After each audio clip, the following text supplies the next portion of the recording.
اللہ کے نام سے شروع جو بڑا مہربان نہایت رحم کرنے والا ہے۔ ابو قتادہ رضی اللہ تعالی عنہ بیان کرتے ہیں، رسول اللہ صلی اللہ علیہ وآلہ وسلم نے فرمایا، اچھے خواب اللہ کی طرف سے ہیں اور برے خواب شیطان کی طرف سے ہیں۔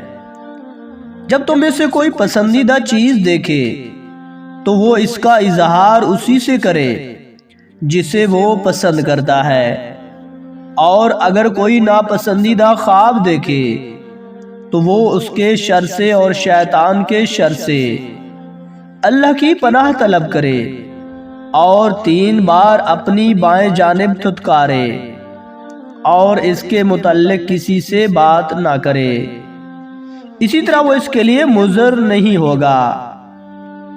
دوستو، اللہ پاک سے دعا ہے کہ اللہ پاک ہمیں ان احادیث مبارکہ پر عمل کرنے کی توفیق و ہمت عطا فرمائے۔ آمین ثم آمین۔